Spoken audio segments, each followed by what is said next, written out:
All right. Good morning, Annette. Thank you very much Morning. for being with me. It's Michelle Grimaldi up conducting the interview. Why don't you just tell us your name? Today we're going to talk about your experience that you've shared with me related to, your activities related to, fighting for civil rights and human rights, and your perspectives on that and your experience. So why don't you go ahead and tell us your name? Annette Johnson, apartment 323. And how long have you been here at Woodland Pond? August 16 of 2018. Gotcha. Close to 2 years. Ah, I can hardly believe it. I know, it goes so fast. So, I had put out communication to the residents about feeling like we're really having a moment now, that our society is facing, in my opinion, a pivotal time. And it occurred to me that so many of our residents must have had experience, fighting for civil and human rights and had feelings and perspectives on this. And you immediately responded and said you had, done many things, in this regard. And I thought it would be good if you could just tell us a little bit about your experience related to that, how you got involved, what motivated you, what kinds of things that you did. So why don't you go ahead and talk to us a little bit about that? I'm not quite sure whether I can say it's what I did. First of all, I came from Ohio, northern Ohio, and I'm 83. I was born in 1937. Ohio and probably most states and most places were legally segregated in just about every way you can imagine. And we have all heard more recently because of the movie about the Green Book. In any case, people of color who traveled, they weren't free to go to hotels, restaurants, and the schools I went to were mostly white, at least through elementary school, and almost through high school. That's part of the issue there. Anyway, that's the kind of life that I lived in Ohio, as so many people that are so-called white did. So I made some changes, and when I look back, I'm glad I did. And I'm not proud sometimes of the attitudes that I grew up with. Right.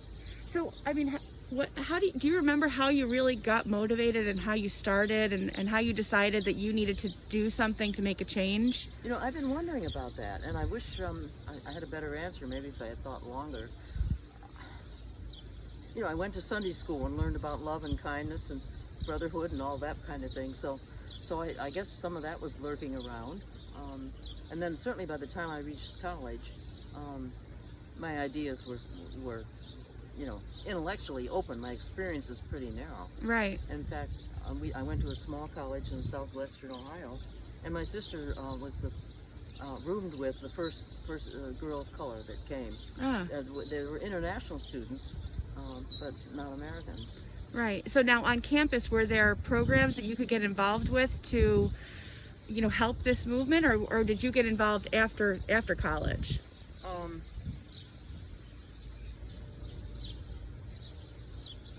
Probably after college. I guess mostly after college. I'm not sure. Yeah. And so describe to me some of the things that you did. Did you protest? Did you, go on bus trips or pilgrimages? Oh, yes.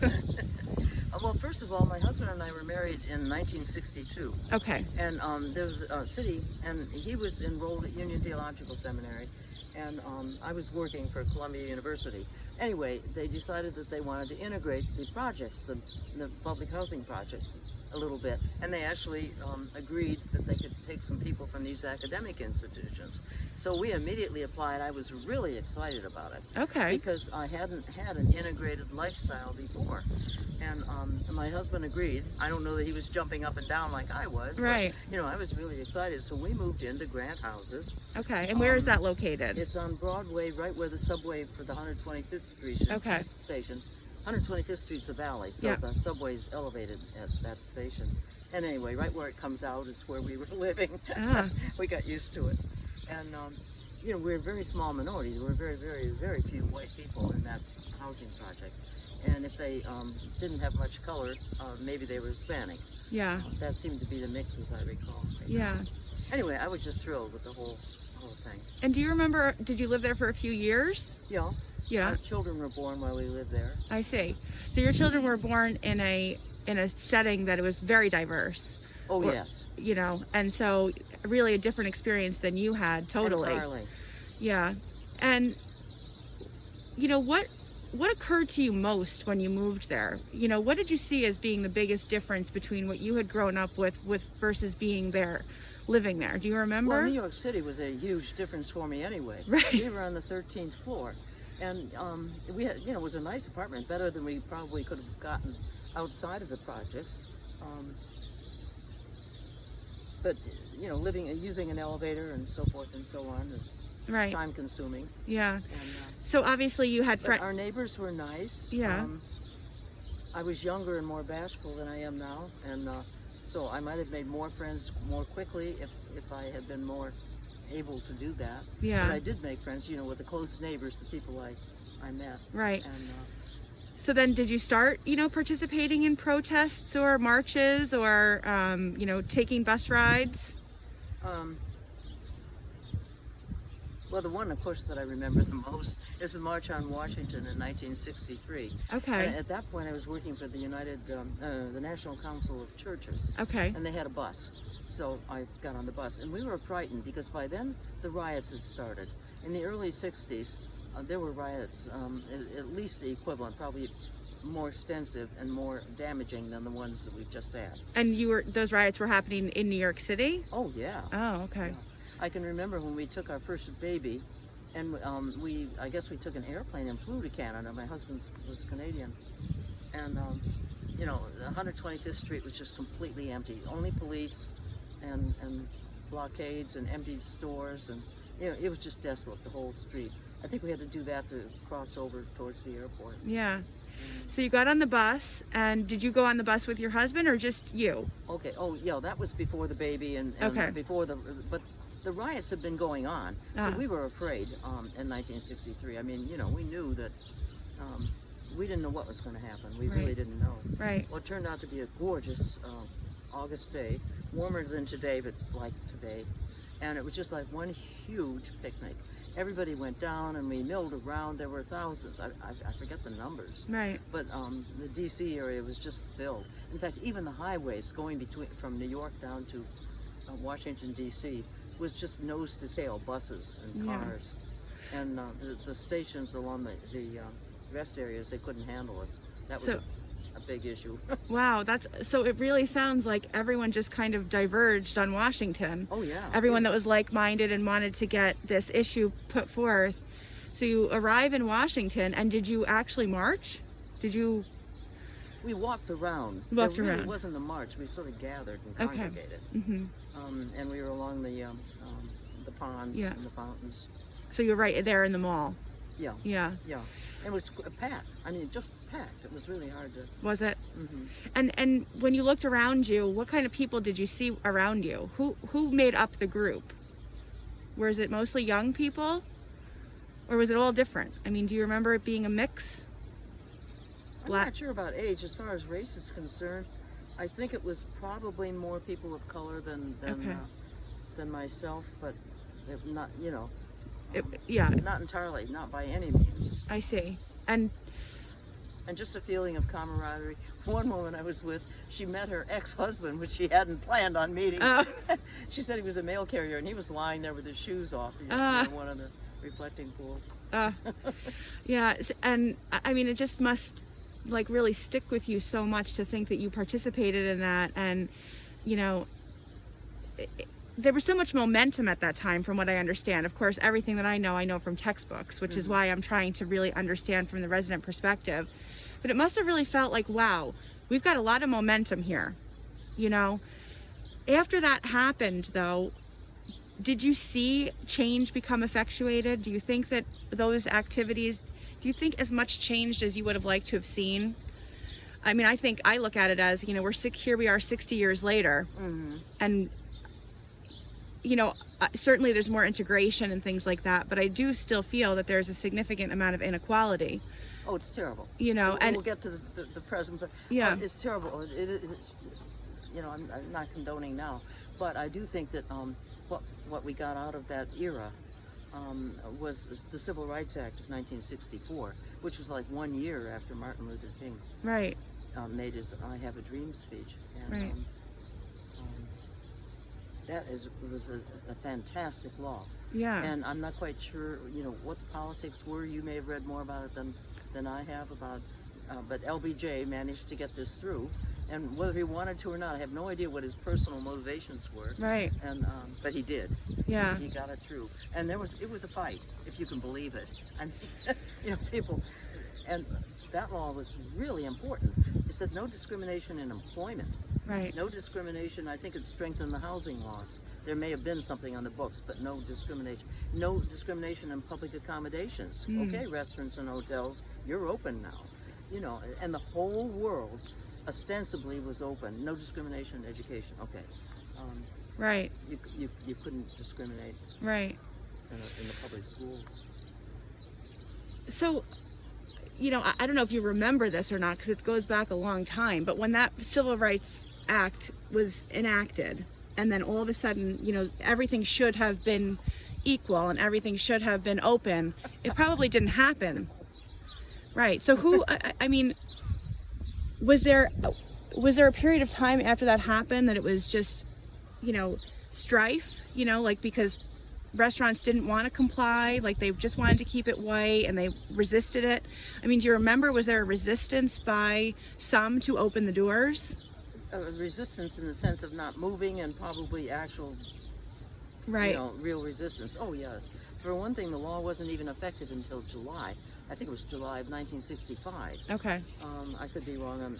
Anyway, it takes a year. They passed the law in 64. It was effective in 65. Right. So there goes another year. Right. And then, it was slow. It was mainly because of lawsuits. Ah. Oh, people It took a long, long time for you to be able to see the differences. Right. So, I mean, let's talk a little bit about today. So we're at a really pivotal time. That's sort of what prompted me to want to speak to the residents. Although progress has been made since the 60s, I think it's not been the extent that we would have liked to have seen. It's a whole new world today. There's been a lot of progress. I'm not saying it's enough, and that we don't have police brutality. I haven't said that. No, not at all. But right. You have no idea how the world has changed. Yeah. So you do see it. You do feel like we've made some progress. Oh yeah. And we need to keep going, right? So we need to figure out how do we, move away from inequality. Even if it's not intentional, right? So I kind of see it as, there's sort of degrees here, right? So there can be discrimination. I think we've moved somewhat away from that through the Civil Rights Act and things like that. But now how do we elevate all of the races and all of the ethnicities and all of the folks of, LGBTQ persuasion and all of that? How do we all become, accepting of each other? And how do you look at what's happening now? And what do you think we can do as a community here at Woodland Pond, or as individuals, or as a society, to move this forward towards more true equality? I mean, what do you think about that? Yeah, I don't know. I just don't know what the answers are, and Right. I have been thinking about it, and we Right. better get something out of this. Right. And it would be a different kind of law, because ostensibly, on the surface, things have been opened on the surface. From the legislative Yeah, from perspective, the right? 1964 Act. Right. Certainly, we need to work on the economy. Well, we have to work on police brutality, Yeah. and that's often a state or local kind of law Right. involved rather than federal. But I think now they're certainly talking about some federal. Yeah, basic I've seen laws. quite a few things pop up about police accountability, making sure that, there is accountability if there are incidents, things like that. So, I mean, that would take away, if progress can be made there, that'll take away one of the things that causes a lot of dissension. But I still look at things like, like even here at Woodland Pond, I mean, we don't have a huge amount of diversity among our residents, but also among our staff. So I see some opportunities for us to be able to really focus on enhancing diversity as much as possible. If there's anything I can do, let me know. Right. I was thinking, it would be a great idea for us to have a diversity committee or a group among staff and residents to really figure out what we can do to move forward. Is that something that you would support? Yes, definitely. Yeah. Definitely. I mean, there's ways we can enhance, we want to improve the lives of all of our people, right? And recognize the fact that there is, there's just inequality in the color of the skin, whether you're born white or born black or brown. And I've seen a lot of people have been saying, it's not enough just to say that all lives matter. We really have to say Black lives matter, brown lives matter, and enhance, all of the populations, right? So I definitely am interested in doing more at Woodland Pond to, really demonstrate to our people that everyone here is important to us, and you think that that's a good and fair approach. You obviously raised your children, in more diverse surroundings. How do they see the world? Well, my oldest boy, he went to nursery school in Morningside Park, which lay between Harlem and Morningside Heights. And the director of the school was black, and his girlfriend was black. And he said something about, how come I don't have a chocolate mommy? Oh. Right. I thought that was cute, but anyway, yeah. Yeah. Both of them just have led a different life than I did. Yeah. And not only that, they're even able to deal with women. Right. Right. I know. There's so many things, right? They've had female bosses and people of color bosses. Yeah. You know what I mean? Yeah. They've been able to deal with that. Yeah. I've been proud. That's good. And that's something to be very proud of, and not looking at somebody by the color of their skin. It's so important. And I think of it with my children and how can we teach that, and so a lot of what's driving me is to be able to have a good dialogue with my children. I live in a town that is extremely white. That was not one of the things that we were looking for. We just both grew up, there. Right. But when I look around through the lens of what's going on now, I realize that my children have very little access to anyone of color, and I need to figure out how I can fix that. And I think that exactly what you did and what you experienced with living in a community that had previously been all black and then started to get integrated with white, that had to give you new perspective, on different races and open your eyes to things. So, there's just a lot to this, but I think we can make some progress here if we start to really talk about the fact that this is an issue and we identify. have to deal with the economy. Yeah. And education. Okay. Education has to be equal, and it isn't really because of the funding. Yeah. And I guess there's been less work on integrating schools and So maybe that's a focus of legislation. I mean, we're we need more. Obviously we have a good connection with Congressman Delgado. I know. We could certainly have a conversation with him next time he's around to talk about putting forth legislation on funding for inner city schools, schools or school districts that tend to be more, African American, black, brown students. That seems like that could be a legislative opportunity. Maybe we could do that. Like, as we look at our approach from Woodland Pond, I think we should take advantage of the relationships that we have. And if we have the relationship with Delgado, maybe we can, propose some opportunities, So my mind is churning here, but, this has been fantastic. Is there anything else that you'd like us to know? Well, I was really fortunate to be able to work for what I believe. Actually, I moved my family back to Ohio because that's where I got a job with the U.S. Equal Employment Opportunity Commission, which was enforcing the employment section of the Civil Rights Act of '64.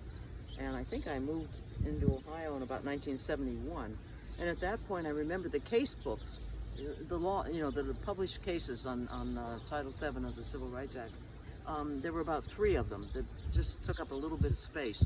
And then by the time I left a few years later, it was a huge number of books. Right. And, just a lot of decisions. So a lot of the law is made in the courts. Oh, right. So they interpreted the law and then they set the precedent. Right. So you saw that firsthand. Oh, yeah. It's so interesting. And then I went to the university in Cleveland, and I was the affirmative action officer there for about 14 years. Okay. Yeah, what is your understanding? I mean, have a lot of colleges moved away from affirmative action? I feel like you don't hear about it as much as you did maybe in the, you know, 70s and 80s. You know, that's something that I think we should look into too. I think that there's a lot we can do, and your thoughts and your experience have really inspired me. Probably the best thing for us is to focus on Woodland Pond. I agree. And recruiting people. Recruiting and also promoting, you know, giving our people that are here, that are, you know, Right. people of color, Right. you know, giving them opportunities, you know, encouraging education. You know, we have tuition assistance programs and certification programs, really actively encouraging people to take advantage of that. But I think really having a dialogue about this is so important. Well, you know, I lived in New Jersey before I came here, about 20 years in my house, and it was a relatively new town near New Brunswick, New Jersey, and you know, there was no discrimination legally, and so they didn't discriminate, and the neighborhood was just filled with people from everywhere. I mean, it was absolutely magnificent. And then I'm not quite sure, because it really happened before I got there. I went to a church in New Brunswick, and it was about half black and half white. Many of the people were from the Caribbean, and I think that was because the rector, you know, and there were black churches in New Brunswick. Right. I mean, you know, they had alternatives. They didn't have to come to the one I was going to, and but it was wonderful, and it was just the way life was. Yeah, I think when you're dealing with something new, and Woodland Pond's relatively new, right. the part of it's the cost. Right. So you have to reach the people that can afford to come here. Right. For the residents. Yeah. And then, you know, but we have some opportunity to, you know, really enhance the lives of our staff, I think, right Okay. here on campus. Okay. So you've given me a lot to think about, and I really appreciate the interview. I think it's been great. I think there's going to be a lot more to come on this. So if any staff or residents were interested in having more discussion with you, would you be open to that? Oh, sure. Okay, great. Thanks, Annette.